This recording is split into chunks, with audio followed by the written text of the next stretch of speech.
Hi மக்களே! இன்னைக்கு Tamil Nadu election முடிஞ்சு ரிசல்ட்டும் வந்துருச்சு.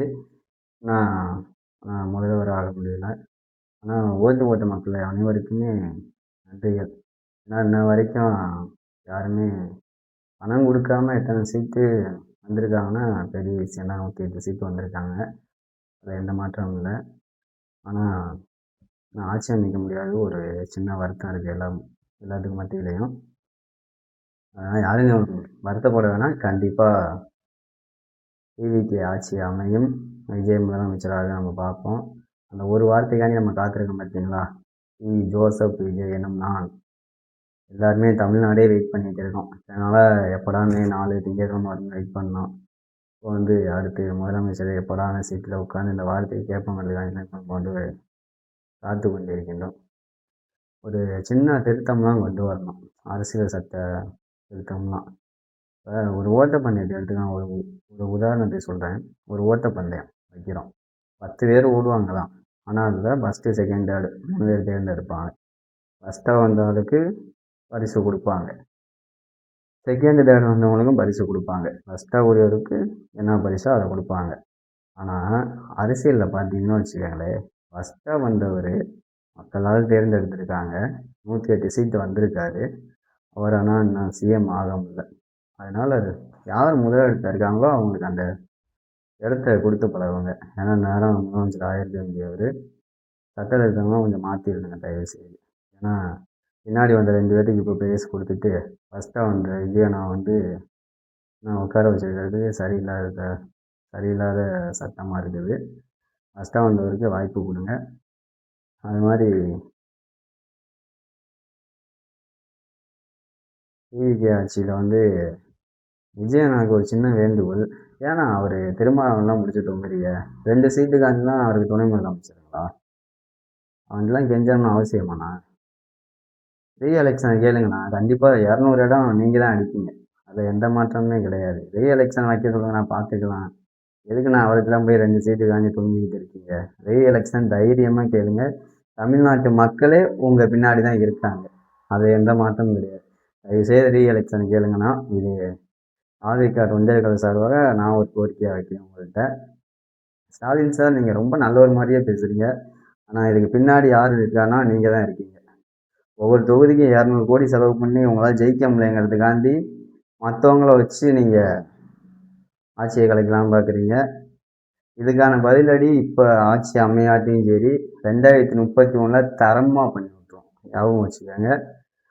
இந்த ஸ்டாலின் சார், இதுக்கு முன்னாடி எலெக்ஷன் என்ன சொன்னீங்க? விஜயனாவை டிவிகேவை எப்படி இப்படி யார் முடிச்சு விட்டான்னு தெரியுதுங்களா? திருப்பி அந்த மாதிரிலாம் செய்யாதுங்க. உன் தொகுதியிலே ஒன்றால் ஜெயிக்க முடியல. அதனால் கொஞ்சம் பார்த்து, சவாலாக இருந்தாலும் சரி, எதாக இருந்தாலும் சரி, கொஞ்சம் வைக்கும் போது எங்கள் விஜயநாட்டெலாம் கொஞ்சம் பார்த்து கொடுங்க. ஏன்னா இப்போ மவுசை பார்த்துருப்பீங்களா? எதுவுமே பார்த்து பண்ணிக்கோங்க. நான் முன்னாடியே ஒரு வீடியோ போட்டேன். ஸ்டாலின் சார், நீ கொடைக்கானல் போனப்பே நான் ஒரு வீடியோ போட்டிருந்தேன். நீங்கள் 5 வருஷமாக அங்கேயே இருங்க சார், திருப்பி வராதிங்க.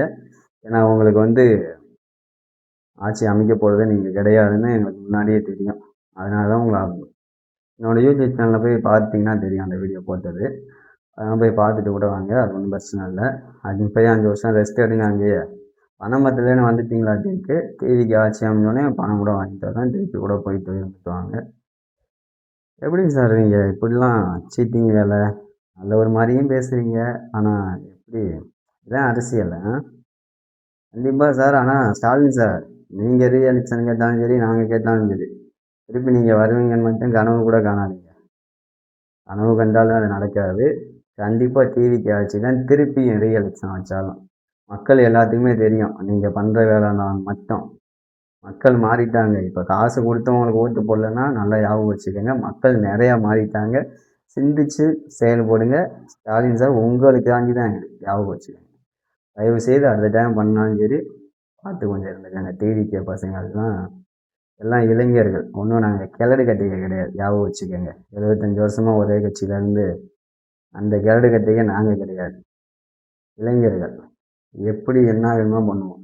நீங்களும் ரவுடினா நாங்களும் ரவுடி தான். நீங்கள் கண்டிப்பாக ஆட்சி அமைக்க விடலன்னா எது இடையில இருந்தாலும் சரி, ரீ எலெக்ஷன் வச்சாலும் நாங்கள் தான் ஆட்சி அமைப்போம். நீங்கள் பார்த்து திருமாவளவன் சார் உங்களுக்கு வர விருப்பம் இருந்தால் வாங்க, வர விருப்பம் இல்லைன்னா விடுங்க. உங்களுக்கு தெரியும் ஸ்டாலின் எப்படி ஆட்சி நடத்தினாரு, இங்கே எப்படி அமையும்னு.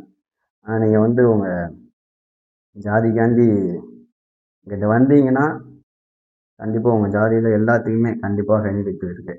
ஆனால் நீங்கள் அப்படி தான் இருப்பீங்கன்னா நீங்கள் அங்கேயே இருங்க, ஒன்றும் பிரச்சனை இல்லை. அவர்கிட்ட கேட்டு கேட்டு பண்ணுறதுக்கு நீங்கள் எதுக்கு தனியாக கட்சியும் வச்சுருக்கீங்கன்னு எனக்கு தெரியல.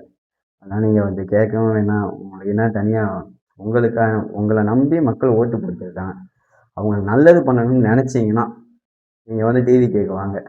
இல்லை நாங்கள் அப்படி தான் அங்கே தான் இருப்போம்னா இருந்துட்டு போங்க, ஒன்றும் பிரச்சனை இல்லை. ரீ எலெக்ஷன்னா நாங்களும் கேட்கலாம், நீங்களும் கேளுங்க. நீங்களும் அப்படி கூட்டணி போட்டு ஆட்சி வைன்னு அமைங்க, நாங்கள் பார்த்துக்கிறோம். எல்லாத்துக்குமே தயாராக தான் இருக்காரு விஜய். சிந்திச்சு செயல்படுங்க. மக்கள் மாறிட்டாங்க. திருமாவளவன் சார் நீங்கள் திருப்பியே போயிட்டு இங்கே வந்தாலும் சரிங்க சார், திருப்பி ரீ எலெக்ஷன் வச்சாலும் இந்த இடம் கூட உங்களால் வர முடியாது. உங்களுக்கான பொறுப்பு தரேன்னு சொல்லியிருக்காங்க. தயவு செய்து வந்துடுங்க, இதான் உங்களுக்கு நல்லது. அது மாதிரி தமிழகத்தில் அண்ணன் வந்தோடனே எல்லாமே அவர் சொன்ன வாக்குறுதிகள்லாம் நிறைவேற்றப்படும். அது எந்த மாற்றமும் கிடையாது. கண்டிப்பாக தமிழ்நாட்டு மக்களே, நீங்கள் யாருமே எதிர்பார்க்காத ஒரு வெற்றியை அண்ணனுக்கு கொடுத்துருக்கீங்க. கண்டிப்பாக அந்த இதுக்கான பயன் நீங்கள் எல்லாருமே பெறுவீங்க. எல்லா பேரும் யூடியூப்பில் பார்த்தீங்கன்னா அந்த பழைய வீடியோலாம் எடுத்து நம்மளை வந்து போட்டு விட்டுருக்காங்க. அந்த பழைய வீடியோ எப்படின்னா அரசியல் கட்சி ஆரம்பிக்கிறதுக்கு முன்னாடி நடந்ததெல்லாம். அதெல்லாம் யாரும் தமிழ்நாட்டு மக்கள் நம்பாதீங்க. ஏன்னா இத்தனை வருஷமாக 5 வருஷமாக நம்ம திமுக கட்சியில் பார்க்காதையா நம்ம பண்ணிட்டோம். சொல்லுங்கள், திமுகவில் நடந்துச்சு, நம்ம 5 வருஷமாக பார்த்துட்டோம். அதனால தானே நம்ம மாற்றணும். சொல்லுங்கள், மாற்றிட்டோம். ஆட்சியும் மாறிடுச்சு, எல்லாம் மாற போகுது. கண்டிப்பாக மக்களே விஜய் அமருவார், நல்லதே நடக்கும். கான்ஃபிடண்டாக இருங்க. வெற்றி நம்மதே. நம்ம விஜய் அண்ணாவுக்கு வந்து வெற்றி அவ்வளோ சீக்கிரம் பண்ண வரைக்கும் கிடைச்சதே இல்லை. எல்லாத்தையுமே தெரியும் மக்களுக்கு. எல்லாமே ஒரு போராடி தான் கிடைக்கும். அந்த மாதிரி எவ்வளோ கெட்ட பேர் அரசியல் வந்ததுக்கப்புறம் எவ்வளோ அவதூறுகள்லாம் சந்திச்சிருக்கோம் உங்களுக்கே தெரியும். ஒரு சினிமாவில் இருந்து கூட பாருங்கள், சினிமாவில் கூட கொஞ்சம் அப்படி போய் தான் வெற்றியே பெறுவோம். அந்த மாதிரி மக்களே கண்டிப்பாக இதுலேயும் நம்ம வெற்றி பெறுவோம். விஜய்னாலுமே வெற்றி தான், எந்த மாற்றமும் இல்லை. தமிழக வெற்றி ஆகணும்னாலும் வெற்றி தான் நம்ம. அதனால் 3 எழுத்து மந்திரம், எம்ஜிஆருக்கு அப்புறம் நம்ம விஜய் அண்ணா கண்டிப்பாக ஆட்சி அமைப்போம், மறந்துடாதீங்க. எல்லாரும் கான்ஃபிடண்ட்டாக இருங்க. கண்டிப்பாக விஜய் தலைமையில் தான் ஆட்சி அமையும்.